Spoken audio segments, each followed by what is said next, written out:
ಸಪ್ತಶ್ರೀ ಸಮರ್ಪಣಾ YouTube channel ಅರ್ಪಿಸುವ ಮಂಕುತಿಮ್ಮನ ಸೋದರ ಮುದ್ದು ರಾಮನ ಮುಗ್ಧ ಮನಸ್ಸು. ಕಡಲ ಕರೆ ಕಣವು ನೀ ಮುದ್ದು ರಾಮ.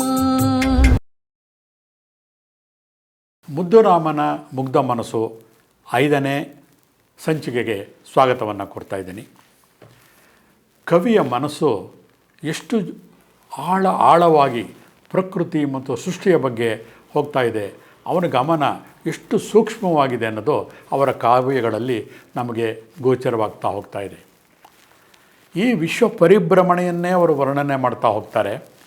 ವಿಶ್ವ ಪರಿಭ್ರಮಣೆಯಲ್ಲಿ ರವಿಚಂದ್ರ ಬಿದ್ದಿಲ್ಲ, ಏರುಪೇರಾಗಿಲ್ಲ ಈ ಭೂಮಿ ಚಲನೆ, ರಸಮಾವು ಹೊರಟಿಲ್ಲ ಹೆಜ್ಜೇನು ಕಹಿಯಿಲ್ಲ, ಸೃಷ್ಟಿ ಶಿಸ್ತಿನ ಒಡತಿ ಮಧುರಾಮ.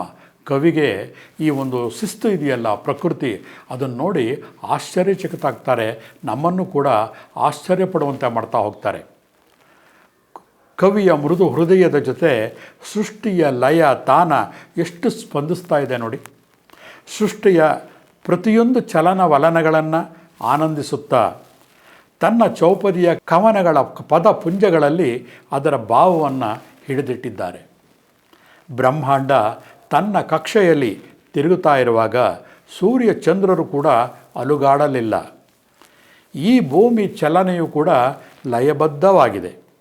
ಮಾವಿನ ರಸ ಮಧುರವಾಗಿಯೇ ಇದೆ. ಹೆಜ್ಜೇನು ತನ್ನ ಸಿಹಿಯ ಸ್ವಾದವನ್ನು ಬಿಟ್ಟಿಲ್ಲ. ಸೃಷ್ಟಿಯ ಈ ಶಿಸ್ತನ್ನು ಕಂಡು ಕವಿಯು ಕೌತುಕವಾಗಿ ಹೊಗಳುತ್ತಾ ಹೋಗ್ತಾರೆ. ಬನ್ನಿ ಆ ಗಾಯನವನ್ನು ಕೇಳೋಣ.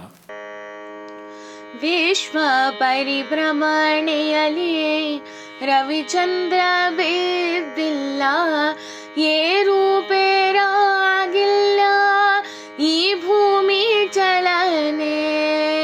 ವಿಶ್ವ ಪರಿಭ್ರಮಣೆಯಲ್ಲಿ ರವಿಚಂದ್ರ ಬಿದ್ದಿಲ್ಲ, ಏರುಪೇರಾಗಿಲ್ಲ ಈ ಭೂಮಿ ಚಲನೆ. ರಸಮಾವು ಹೊರಟಿಲ್ಲ ಹೆಜ್ಜೇನು ಕಹಿಯಿಲ್ಲ, ರಸಮಾವು ಹೊರಟಿಲ್ಲ ಹೆಜ್ಜೇನು ಕಹಿಯಿಲ್ಲ, ಸೃಷ್ಟಿ ಶಿಸ್ತಿನ ಒಡತಿ ಮುದ್ದು ರಾಮ. ಸೃಷ್ಟಿ ಶಿಸ್ತಿನ ಒಡತಿ ಮುದ್ದು ರಾಮ, ಮುದ್ದು ರಾಮ, ಮುದ್ದು ರಾಮ.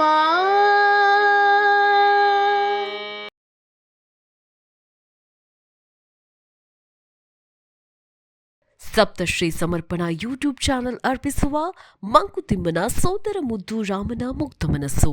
ಕಡಲ ಕರೆ ಕಣವು ನೀ ಮುದ್ದು ರಾಮ.